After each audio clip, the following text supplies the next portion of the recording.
complex transitive. Now the third part of transitive verbs is complex transitive. Why we call it complex? Now you'll come to know about it just in a while.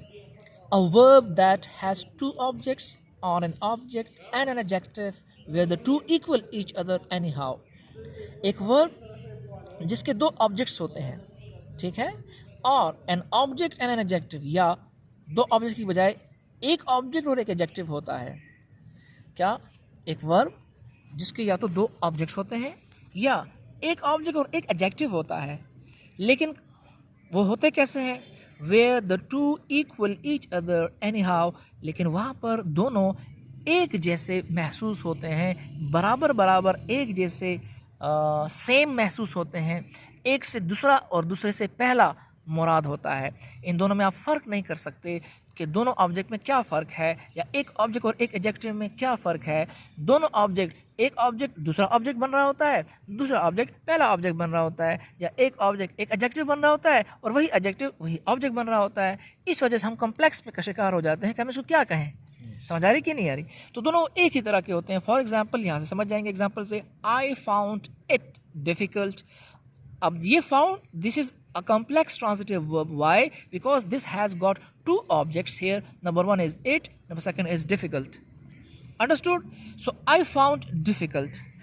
समझ आ रही है? और उससे पहले I found it, मैंने इसे पाया, और इसे क्या पाया? मुश्किल. जिसे पाया वो मुश्किल है, और जो मुश्किल है उसे पाया है. असल में समझ आ रही है कि नहीं रही? I found it difficult. So ये दोनों ऑब्जेक्ट बन रहे हैं. यानी it is equal to difficult लिख भी दिया, it is equal to difficult. यानी I found difficult. What I found was it, what I found is difficult.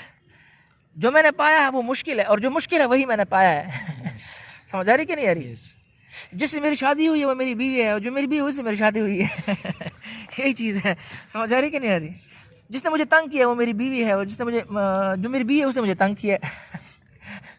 और ये समझ में? हाँ, अब क्या करें, मिसाल ऐसी आ गई क्या देनी पड़ती है. अब तफरी भी थोड़ी थोड़ी होनी चाहिए ना. They elected Mr John president.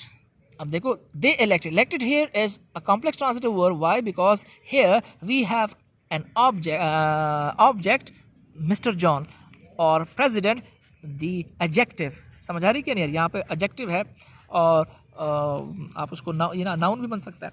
So they elected, उन्होंने इलेक्ट किया मिस्टर जॉन. मिस्टर जॉन को क्या इलेक्ट किया? प्रेसिडेंट. सो दे इलेक्टेड प्रेसिडेंट, या दे इलेक्टेड मिस्टर जॉन, और वही मिस्टर जॉन प्रेसिडेंट है, और जिसको जो प्रेसिडेंट है वही मिस्टर जॉन है. So Mr John is equal to president.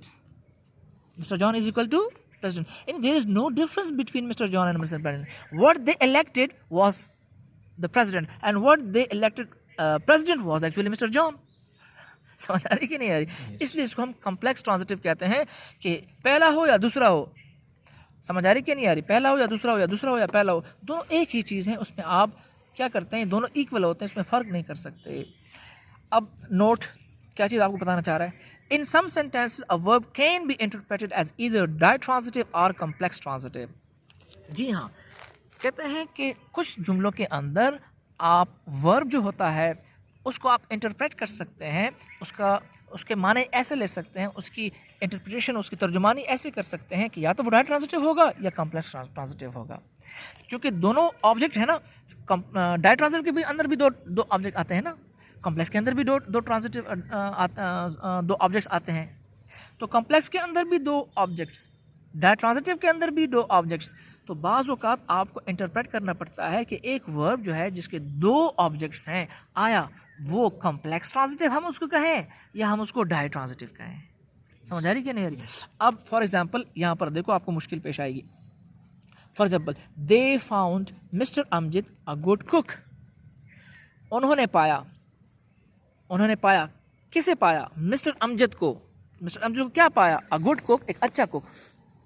यानी उन्होंने मिस्टर अमजद को एक बेहतरीन, एक अच्छा कुक पाया, एक अच्छा कुक पाया. अब यहाँ देखो, इसके दो मतलब निकलते हैं. दिस मीन आपने कॉम्प्लेक्स ट्रांजिटिव समझ लिया और डाई ट्रांजिटिव समझ लिया, उसके बाद आपने इस एग्जांपल पे आना है। इस एग्जांपल पे उस वक्त तक नहीं आना जब तक आप कॉम्प्लेक्स ट्रांजिटिव और डाई ट्रांजिटिव नहीं समझ जाते। जब कॉम्प्लेक्स और डाई ट्रांजिटिव समझ गए, इसके बाद आपने इस एग्जांपल को समझना है, तो समझ जाएंगे जो अभी मैं कहने जा रहा हूँ, ये आप समझेंगे, वरना तो नहीं समझेंगे। लिहाजा अगर यहाँ तक आपको समझ नहीं आई इस एग्जाम्पल से पहले, ये दे फाउंड मिस्टर अमजद कुक से पहले, आप वापस जाएँ, इसको भी समझें और इसको भी समझें, ठीक है। इसके बाद इस एग्जाम्पल पे आएँ, आपको खुद ब खुद समझ आ जाएगी। दे फाउंड मिस्टर अमजद अ गुड कुक। अब देखो, एक ऑब्जेक्ट है ये मिस्टर अमजद फाउंड का, अ गुड कुक दूसरा एक ऑब्जेक्ट है, किसका है? मिस्टर अमजद। हाँ, फाउंड का। फाउंड के लिए फाउंड वर्ब, ये एक वर्ब है। अब हम सब देखेंगे इसको, हम इसको डाई ट्रांजिटिव वर्ब के तौर पर लें या कॉम्प्लेक्स ट्रांजिटिव के तौर पर लें। अगर डाई ट्रांजिटिव के तौर पर लेते हैं तो अलग से मीनिंग बनते हैं, अगर कॉम्प्लेक्स ट्रांजिटिव के तौर पर लेते हैं तो अलग से मीनिंग बनते हैं। इसलिए हमने इस एग्जांपल को यहाँ पर पेश किया है। They found Mr Amjad number एक object, a good cook number दूसरा ऑब्जेक्ट या एडजेक्टिव। दिस कैन मीन, इसका एक तो ये मतलब हो सकता है, नंबर एक पहला मतलब, दे found a good cook for Mr Amjad. समझ आ रही है? दे फाउंड यानी मैंने अमजद के लिए एक अच्छा कुक तलाश किया। क्यों? हम यहाँ पे पढ़ चुके हैं ना डाई ट्रांजिटिव के अंदर, जो इनडायरेक्ट ऑब्जेक्ट होता है, अगर इसको हम आखिर में ले जाएंगे तो क्या लगाएंगे उसके साथ? प्रेपोजिशन लगाएंगे, नहीं लगाएंगे?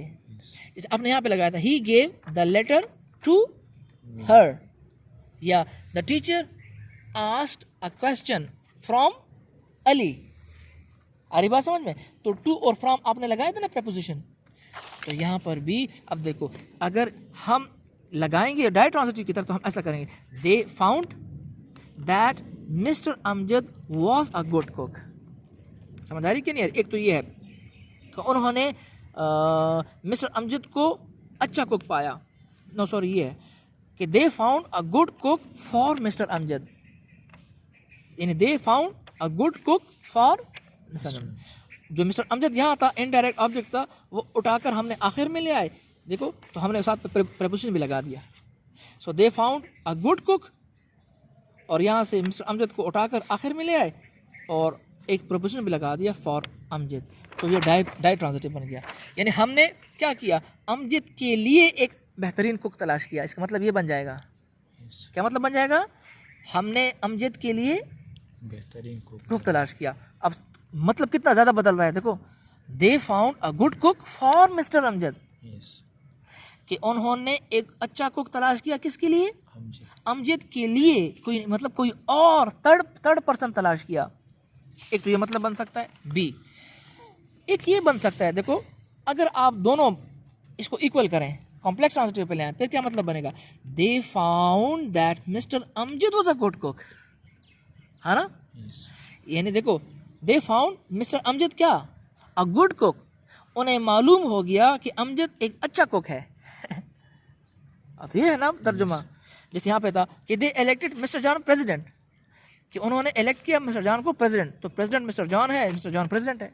यहाँ पे भी देखो, दे फाउंड मिस्टर अमजद अ गुड कुक, मिस्टर अमजद एक गुड कुक है और जो गुड कुक है वही मिस्टर अमजद है। आई बात समझ में? तो यहाँ पर भी बी के अंदर ये मीनिंग भी हो सकते हैं कि उन्होंने मालूम किया कि अमजद एक अच्छा कुक है। तो दोनों मीनिंग के फर्क हो गया ना। पहला वाला मीनिंग कह रहा है ए, कि उन्होंने अमजद के लिए एक कुक अच्छा तलाश किया, यानी थर्ड पर्सन। यहाँ पे दूसरा मीनिंग कह रहा है, जब हम कॉम्प्लेक्स लेते हैं ट्रांजिटिव, कि उन्होंने अमजद को एक अच्छा कुक मान लिया, या उन्हें पता चल गया कि अमजद एक अच्छा कुक है। खुद अमजद, कोई थर्ड पर्सन नहीं। तो कितना ज़्यादा फ़र्क आ गया इसमें, बहुत फ़र्क है ना। तो देखो, ये है कि कॉम्प्लेक्स ट्रांजिटिव के अंदर और डाई ट्रांजिटिव के अंदर आपको कभी कभार समझ नहीं आती कि हम इससे कौन सी चीज़ लें, किस तरह हम इसकी इंटरप्रिटेशन करें।